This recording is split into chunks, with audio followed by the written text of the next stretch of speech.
With everybody working from home these days, security is in the spotlight. We're going to talk about that in this episode, so stay tuned.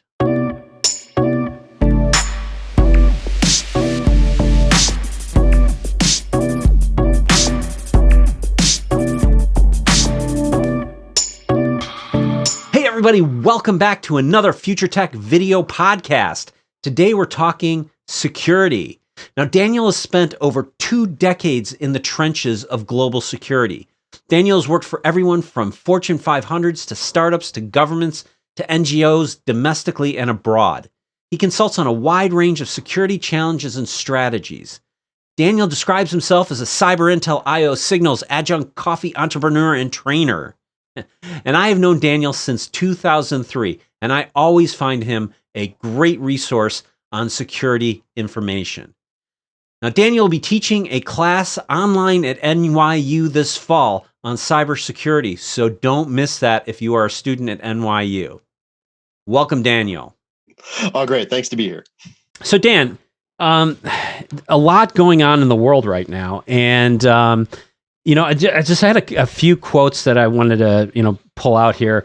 We've seen a huge uptick since everybody has switched to this work from home model. There's been this huge uptick in security challenges. I know Risk.io or Risk.IQ has tracked coronavirus keywords to determine that over 300,000 suspicious COVID-19 websites have been created between March 9th and March 23rd. Google found that there were 149,195 active phishing websites in January. That number rose by 50% in February to 293,235 websites.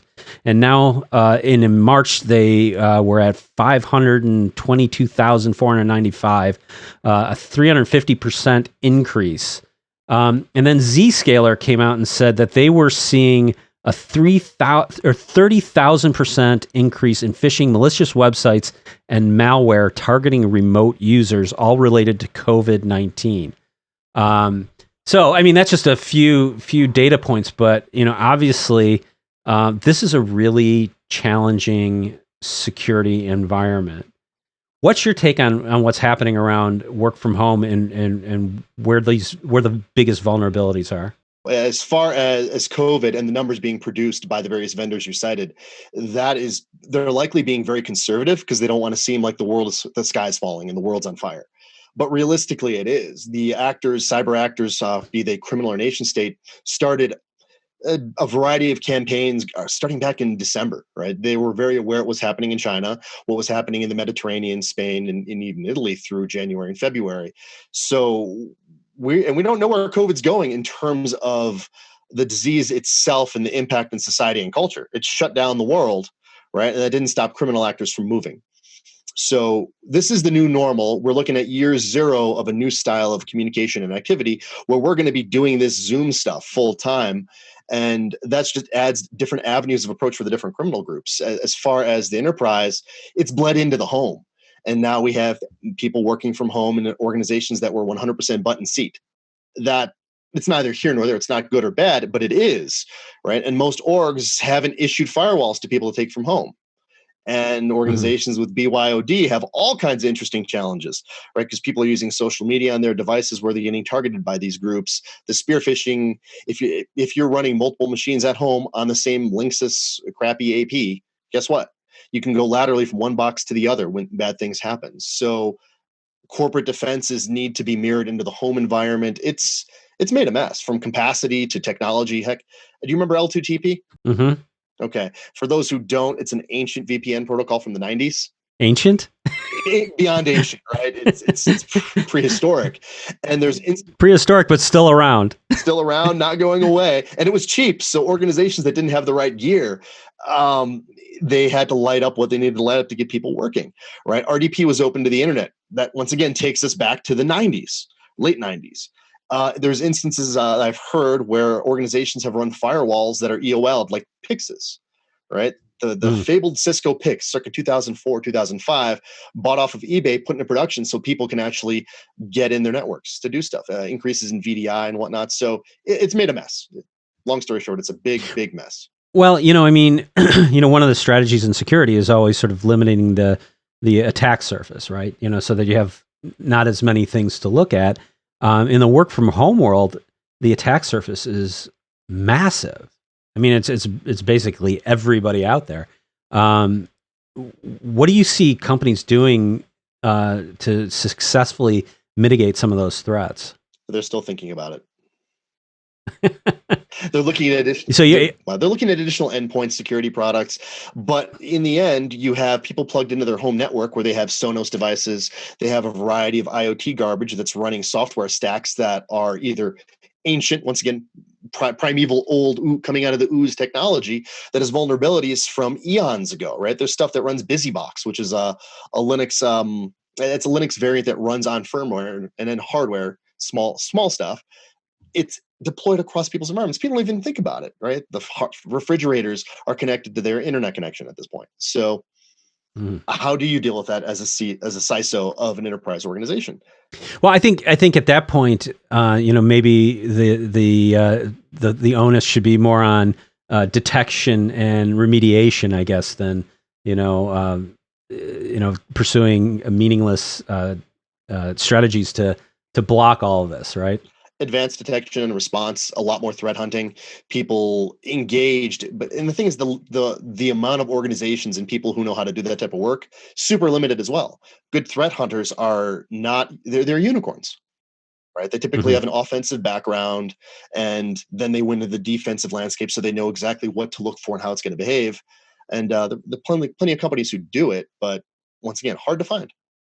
Well, and I think you point to a really interesting problem about security is it's complicated, and there's really not that many people out there who do it well. I know that I've seen a lot of organizations where they've got a lot of security products in their organization, but there's not a capability within their staff to really interpret and react to some of the things that the security products are identifying.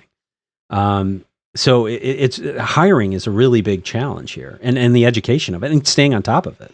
IT people are not security people. All security people are not built alike. Offensive security people are not OCO, offensive cyber ops versus DECO. Those are defense terms. Defense cyber ops people, they're different humans, different mindsets. And then you look at the cyber intelligence side, right? The stuff you use to inform the decisions or inform your threat hunt.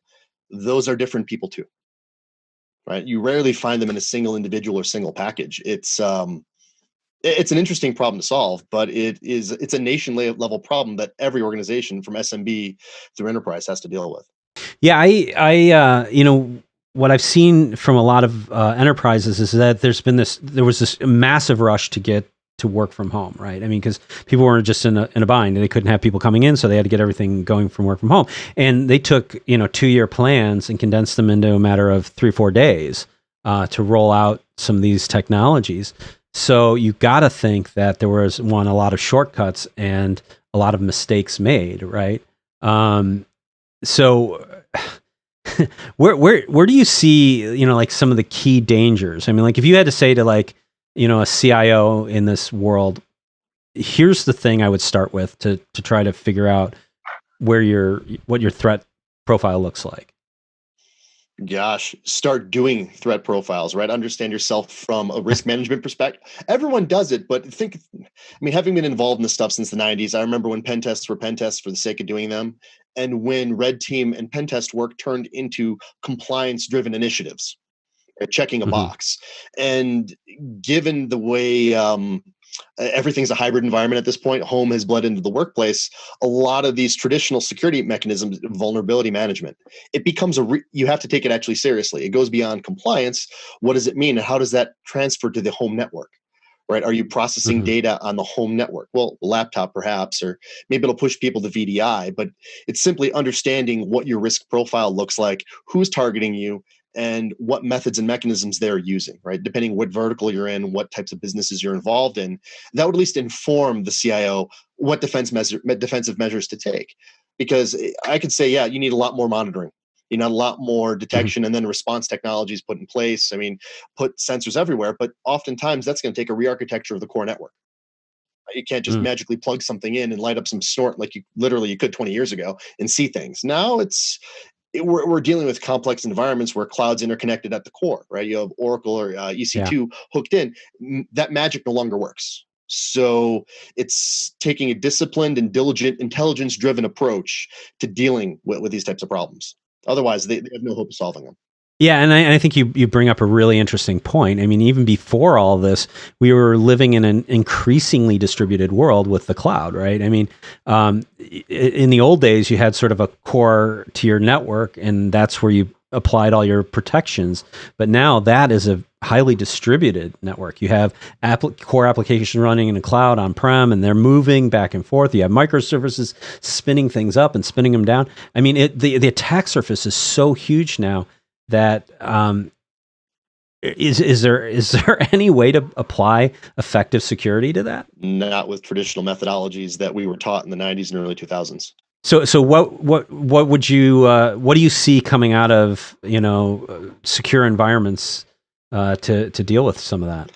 I think monitoring has become a lot more popular. Obviously, endpoint technology has never gone away. But how do you do endpoints in Amazon? How do you deal with centralizing all that across the hundreds of platforms that need to be supported, right? That are constantly getting Right. updates. That's a challenge that I've yet to see anybody try to address, and I don't know if it's even something reasonable that makes sense to do. Mm. So you're looking at just a ton more monitoring and profiling of your environment to understand anomalous activity in that type of microservices driven environment where quarterly activities or weekly activities change the entire behavior pattern of your core infrastructure. Right. And that makes automation of that difficult. That's where all the hype about machine learning and AI, hocus pocus stuff has to come in. But there is no other way, right? You need automation working with you and then smart eyes looking at the output of those systems. Very well trained eyes, not just data scientists who want a magic algorithm, but humans who understand what they're looking at. If you don't have the human element, I just think the battle's lost if we just forego and just try to do silver bullet technology stuff. Well, it's funny because one of the challenges I have with the security space is that there's so many players in this space, and there's so many products, and the products overlap. There's no like there's a need for some consolidation perhaps, but there's so much boutique kind of stuff. And some of the best stuff is the boutique stuff, but the integration of all these various disparate security products, I think, is a real challenge for a lot of folks. And even when you talk about monitoring, I mean, monitoring products, you can't just get one monitoring product to cover everything, right? I mean, you have to have multiple things in your environment, and then you're getting input from various points. And I think it makes the challenge very complex. Yeah, try right? normalizing all that data, right? And then you'll Right. see, oh, this doesn't really work. Having done a number of, I would say, very hyper specialized, very niche startups in the last few years, you look at who's going to acquire you when you build the technology. And for some of the tech, we had no clean answers. The tech was necessary. People were buying it. They're multi-million-dollar companies now, but who's going to where does the acquisition start? You would assume infrastructure companies, and at least in terms of security, sometimes large scale integrators, but no one knows where to touch any of this stuff. So yeah, you flag a very valid point, and that's the nature of the market too. We have so many problems, everyone's going to come up with spot solutions. Yeah, yeah. And so one of the other things that I think we've seen a huge rise in is ransomware. And I know from our conversations earlier, you have a little bit of a different take than I think what the most people have on ransomware is just being sort of script kiddies trying to squeeze some money out of people. Can you tell us what your view on ransomware is? It's a problem that's not going away. It is the issue ranges from script kiddies playing with stuff using tools like Maze and whatnot, all the way through very clever, elaborate systems like what was done with the NotPetya fiasco back in the summer 2017. Right? The ransomware is this neat thing that everyone will always attribute to crime, and security people are notoriously paranoid, but at the same time, they're inherently lazy because they're kind of IT people at their core. Now I'm insulting the whole industry I've been part of for 25 years, right? but laziness is a good thing in some instances. That's where scripting comes in and the automation actually gets built. It's not just manual process. But in this instance, they like to attribute what is an advanced attack to a simple attack because it makes the problem go away, as opposed to saying this group out of this country with a national interest in this company launched a ransomware attack to achieve some other objective. Well, it's a crime group. Boom, let's just go with it. And it is this Eastern European organization that's operated forever. Right? And one of the Mhm. major things that COVID has also unearthed for us in the past 6 months is the rise of ransomware as a service. It's been a thing for a number of years. That's tools like GanCrab and REvil. Those are fun things for the audience to Google and look at. REvil's cool. They do like partner splits, right? It looks like a channel relationship. So ponder that when you think about it. You see the IOCs, the indicators of compromise for a specific style of attack. That is a ransomware known as REvil. You would assume it's Mhm. attributed with the specific criminal group. Maybe it is, maybe it isn't, because who actually has the reins of the keyboard behind that actor group? Mm. Right? Nobody knows. And there's So no good way unless you can follow the money, right? That's where the intelligence game comes in, and offensive operations and things that go into the gray zone that no one really is comfortable with discussing. So when you talk about the sort of underlying nefarious activity in some of these ransomware attacks, what specifically are some of the objectives you're seeing? These actors launching against companies. For those who haven't read about it and don't know, in the summer of 2017, a number of Western European companies experienced a really interesting ransomware outage in their environment. The ones most publicly known are AP Moller Maersk, FedEx out of Amsterdam, the Port of Rotterdam had some serious outages. I believe Merck Pharmaceutical was impacted. And the one common theme these organizations had, they were all using a software as a service provider, was invoicing software out of Ukraine. In order to do business with Ukraine, you had to use this software package. So I'll say allegedly, a group of hackers out of Russia, and we'll just leave it. We won't say who they are. We roughly know their origins. Attacked that software as a service company in the Ukraine, pushed the ransomware down through that supply chain to those end users. That's Merck, FedEx. And those organizations were hard shut down for windows of time. Due to a variety of extenuating circumstances, including the binaries themselves, you couldn't pay the ransom and decrypt your disk anyway. So is that a sabotage attack? It looks like a normal wiper. But when you consider that the nation engaged in making the malware and pushing it downstream had a strategic interest in the organization, right? Or organizations operating in the Ukraine and didn't want them there. When you consider that the technology used in the ransomware and the movement used done inside the environment was using tools like Eternal Blue and Pass the Hash, they used tools that were leaked by the shadow brokers a year before, right? So all attention. Could you say who the shadow brokers are? I don't want people to get too lost. It's a long story, but long story short, shadow brokers leaked some sensitive data from a variety of members of the intel community in the U.S. So in this instance, they leaked a tool set from the NSA. What happened was NSA tools were used to hack these friendly partner nation companies on behalf of the interest of another nation state. Right? Is that convoluted enough? So we're looking at industrial espionage that's a show of force for a nation that just looks like ransomware. Well, it's interesting because I spent some time with Mike Rogers, the former director of the NSA and the admiral in charge of the U.S. Cyber Command, and we were talking about the various malware attacks and the various sort of state actors involved in that, and the thing that he said that was, I thought, really sort of disturbing was that he said one of the things that they were most concerned about, because the NSA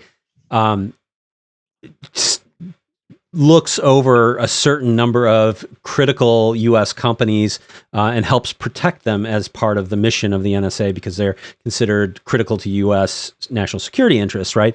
And he said one of the things that was really disturbing to him was that they were seeing that people were infiltrating these companies not to necessarily just exfiltrate data, but they were coming into these companies to subtly manipulate data to change the decision-making process within these organizations to achieve competitive advantages, which is, just a very sophisticated and subtle kind of threat. But it's very disturbing to think about how vulnerable a company could be to that sort of thing, and those sort of, and how hard it would be to detect that sort of thing. And right? Companies don't take those risks seriously. They don't think about them. Right? We live in an open society, and what's an interesting in both Europe. So I spent a lot of time working in the Europe, Northern Europe, and obviously in the US, USG, and a variety of different places. The general perspective in the commercial community is that everyone is good, the world's okay, cyber actors are what they are. They don't consider the fact the nation state teams have political objectives that are aligned with national objectives. It's a maturity that's simply not there. So what you're saying, describing hiring people in order to manipulate data, yeah, that we've run into that even in a previous life in a startup a number of years ago, where we were dealing with building deception technology for organizations, and even building is the wrong word, deploying and employing deception techniques, creating fake business units, right? Seeing who tries to steal data from a new mergers and acquisition org as part of the technological infrastructure. Right. One of the situations we ran into was there was an organization, it was a power and energy company overseas, and they kept getting outbid by a competitor to their east. I'll just say farther east. I won't say what country. But they were underbid by fractions of a ruble, typically. So there's the clue for everyone what we're dealing with. And the power and energy company, being normal technical people, didn't quite grasp what was going on. And what was really interesting about our project was it was hamstrung within procurement. So they didn't like the way our company was structured, which is unheard of. People they tend to do some kind of due diligence when they're doing business with you. They knew us, they knew our company, they knew everything else. A technical process was used to prevent us from doing business with them. At which point we had back channel communication with some executives at the organization that said, hey, this is very strange. We don't understand this. And this person makes X amount of euros per year. We suspect there's something nefarious going on, right? That's a long way of saying I've run into this in the field. So if I've seen it, it exists, right? Other people see it much more frequently. Yeah, no, that's a really interesting perspective. And another thing that Mike talked about a lot was you have to really understand your supply chain, and from the beginning to the very end. And you're talking about a potential compromised procurement person that's screwing things up. I mean, that's part of that supply chain that he was talking about, right? I mean, once you get into that, that's a lot of work to figure that out. Business right? units have to be dedicated to doing it. So once again, in a past life, we've done everything from technical surveillance countermeasures. So looking for bugs, sweeping offices, working with professionals who do that while doing background investigations on individuals working at the company. Right. And that's private investigative work. And you run into all kinds of weird privacy issues depending which jurisdiction you're in, be it overseas or here. It's expensive, it's difficult, and organizations don't engage in it until guess what? After there's some apocalypse, after there's some embezzlement, after something's occurred. Right? It's always a post-mortem investigation. Yeah. It's rarely done proactively. And we're going to find that's a danger. And people are going to become aware of it in the next 5 to 7 years. Well, and I think, one of the calculations that a lot of businesses make is that, they start to look at how expensive it is and how complicated it is to do these kind of analysis and root out some of these challenges. That the perspective is like, we'll just, accept that risk and, we'll put the money into another area. Right. Or buy insurance. So that, right. Yeah. Or buy cyber insurance or something like that. And the problem there is that there's some things that are sort of existential threats, and there are some things that are sort of, financial or your more moderate threats. And you don't know which is going to be which, I guess. So, but on the other hand, I don't know that there's a great answer to solving these problems either. Start engaging in those proactive investigations, right? I mean, having gone through background checks at major firms and every place else, it's not terribly impressive. Background checks for clearances are not terribly impressive until you get to a certain level, right? And they have to be done persistently to understand how people are being influenced, which once again, that goes against the American ethos, right? Even the Western way of thinking about things. That's how agencies have to operate with very specific individuals with very specific clearances. So there'll be a shift in how businesses do business and operate, or we'll just continue to have this type of insidious effect going on, and there's not much that will be done. Well, and at the end of the day, your weakest link are the people too, because you got a guy making $50,000 a year. You go like, hey, I'll give you $500,000 if you just give me this piece of information. That's a pretty simple calculation for that $50,000 a year guy to make. right? It's pretty And it's a compelling, pretty yeah. cheap way. It's a lot cheaper than, mounting a huge cyber espionage campaign, right? So going back to the ransomware, as you said, some of these ransomware operators, if you look at the amount of funding that they're generating, a handful of the teams are pulling in 100 to 150 million BTC roughly every 6 to 18 months, right? That's recurring revenue. What can you do if you have that much currency in your bank account, right? That's like the funding of a low-level country. What can't you buy if you have 150 million at your disposal? Thanks for watching. If you like what you saw, click on that like button, hit that subscribe button. That helps a ton.